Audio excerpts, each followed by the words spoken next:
ఈరోజు తిరుమల తిరుపతి దేవస్థానంలో లడ్డులో కల్తీ జరిగిందని చెప్పి, దాంతో అరెక్టరేషన్ జరిగిందని చెప్పి, దాంతో ఆవుపోయి పథకం నడిపారని చెప్పేసి కమిటీలు తేల్చుకున్నాను. దాని మీద మాట్లాడి పెద్ద మనుషులు ఈరోజు ఇక్కడ నేరుగా తనిఖీలు చేయండి. హోటల్కి పోయి ఆ వంటశాలను పరిశీలించండి. అత్యంత పరిశుభ్రంగా ఉండాల్సింది ఏదంటే వంటశాల కదా. కాబట్టి నేను ఈరోజు డిమాండ్ చేస్తున్నా, ఖచ్చితంగా అన్ని హోటల్స్లో ఎవరైతే సీసీ కెమెరా హోటల్లో వంటగదిలో లేదో అవన్నీ కూడా సీజ్ చేయాలి.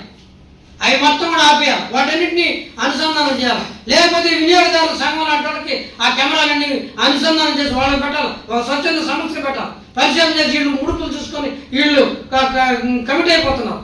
కాబట్టి ప్రాక్టికల్ డిమాండ్తో ఈరోజు మనం చేయాల్సిన అవసరం ఉంది. మనకు చెప్తారు అక్కడ కుక్క మాంసం కలిపేశారు, ఇక్కడ హైదరాబాద్ బిర్యానీలో ఇది కలిపినారు, అక్కడ ఇది చేశారు, అయ్యి అని చెప్తారు. ఈరోజు ఏం చేస్తారు? హిందూ సంఘాలని చెప్పే నాయకులు అందరూ